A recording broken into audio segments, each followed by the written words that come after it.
Alors, aujourd'hui, j'avais à cœur de partager avec vous un sujet très important pour nous en tant que parents. Pourquoi prier pour nos enfants et comment prier pour nos enfants?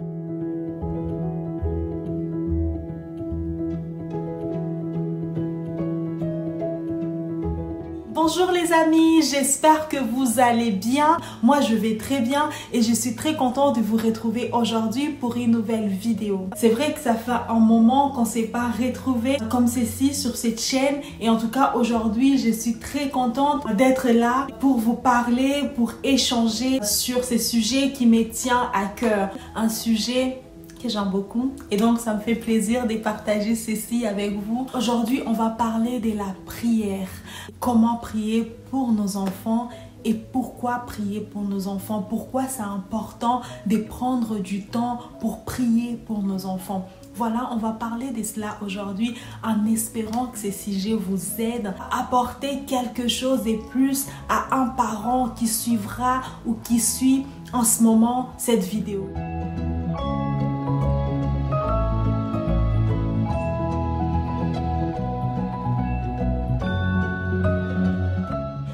Prier pour nos enfants. Si tu es nouvelle ou nouveau sur cette chaîne, bienvenue. Moi, c'est Laurine. Sur cette chaîne, on partage nos expériences, nos astuces. Le but étant de nous aider mutuellement. Par exemple, aujourd'hui, on va parler de comment prier pour nos enfants.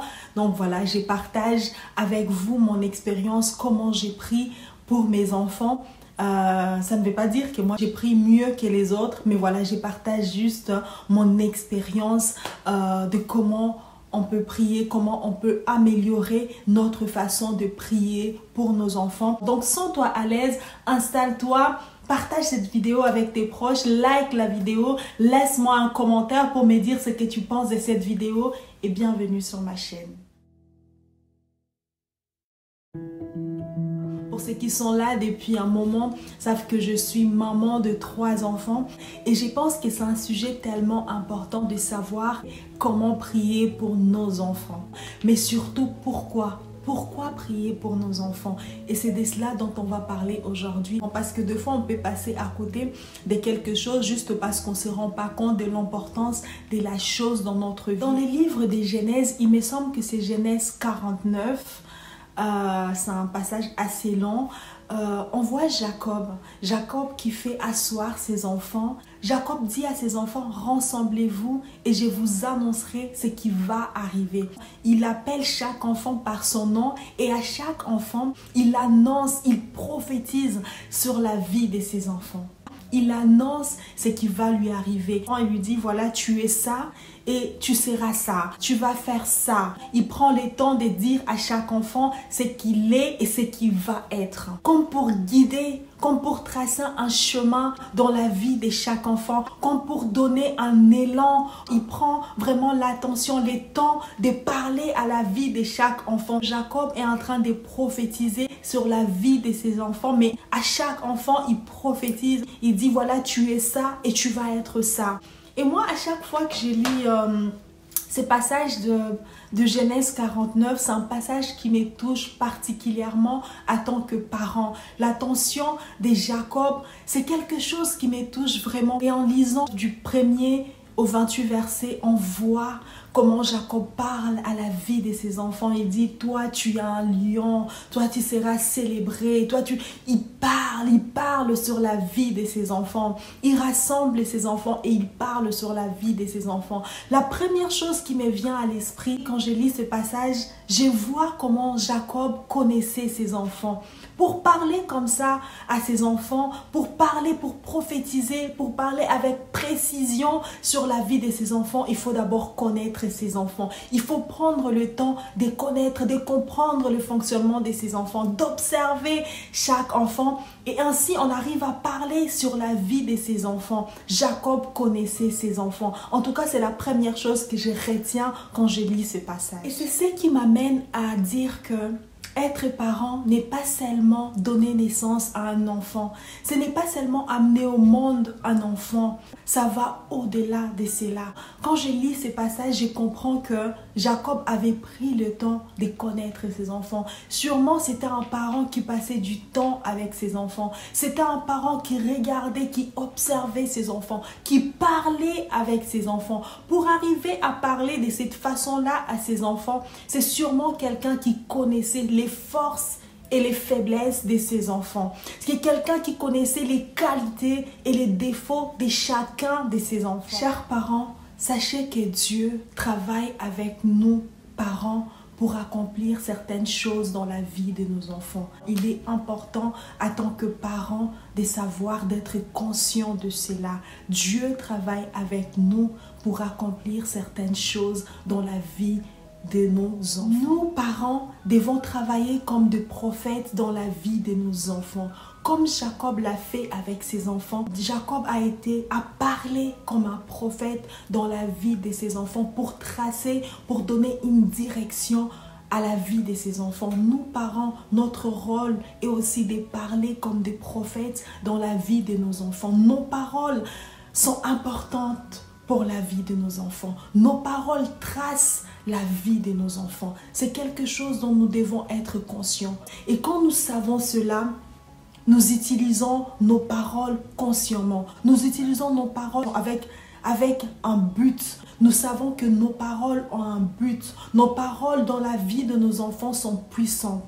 Nous, parents, avons une très grande responsabilité en ce qui concerne la vie, l'avenir, mais aussi les devenirs de nos enfants. Il est très important de savoir cela, d'être conscient de cela. Et toi, parent, tu peux choisir d'utiliser ces pouvoirs, le pouvoir que Dieu te donne, ou choisir de ne pas l'utiliser. Alors, sachons, chers parents, je m'inclus parce que je suis en train de m'apprendre aussi, je suis en train de parler à moi-même.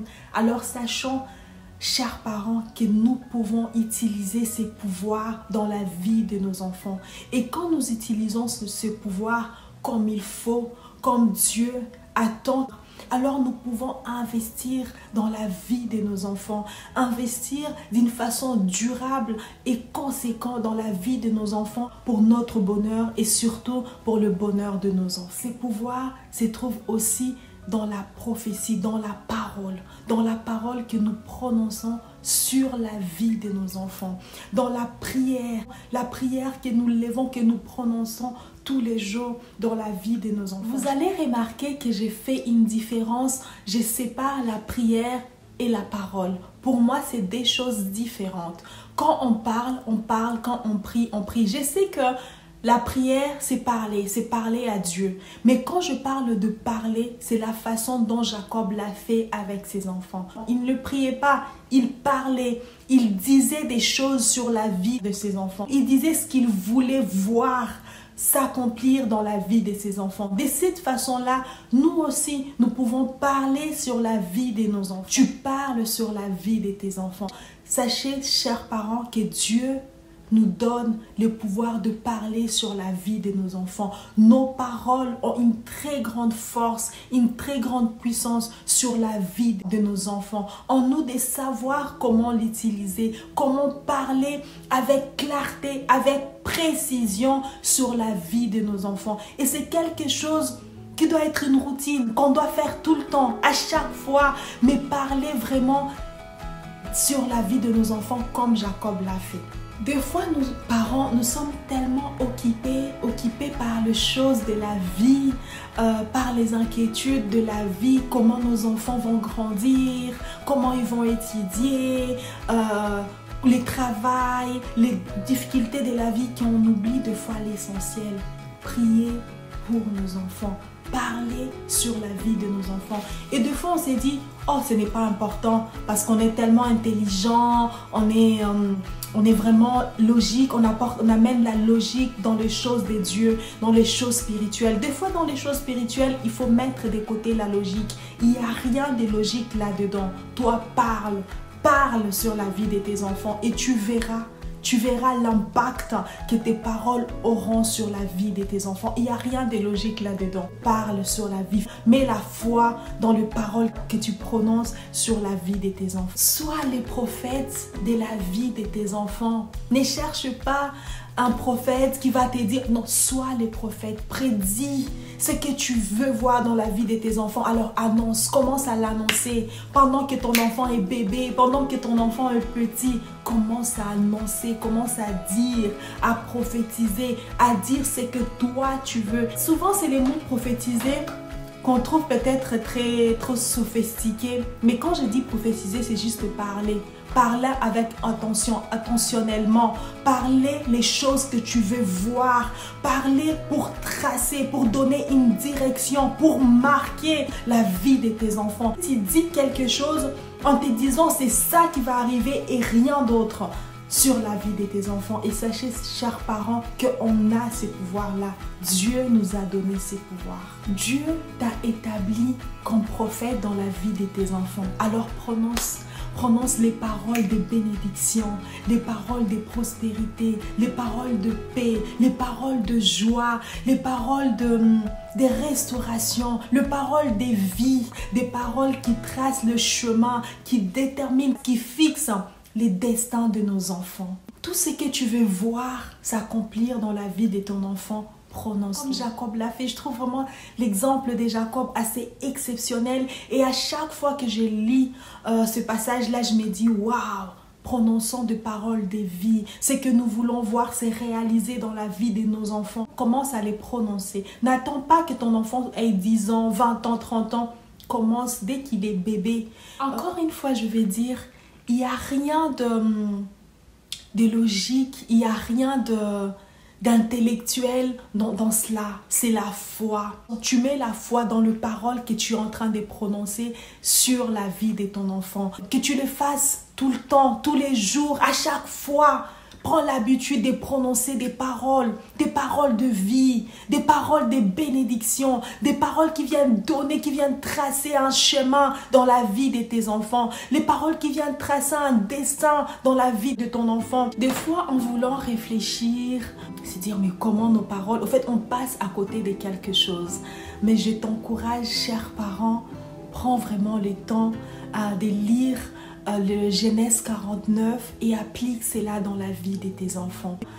Quand l'enfant est encore bébé, on arrive déjà à déceler le caractère de notre enfant et on peut commencer déjà à prier. N'attends pas que ton enfant soit grand pour commencer à prier. C'est dès qu'ils sont petits que tu commences à prier. Dès qu'ils sont bébés que tu commences à prophétiser sur la vie de ton enfant. N'attends pas qu'il soit grand et c'est là, c'est tout au long de la vie de ton enfant. Le pouvoir que Dieu nous donne en tant que parents, il y a la parole qu'on prononce comme pour prophétiser, comme pour tracer les chemins de la vie de nos enfants, les destins, comme pour fixer, comme pour marquer quelque chose. Mais il y a aussi la prière.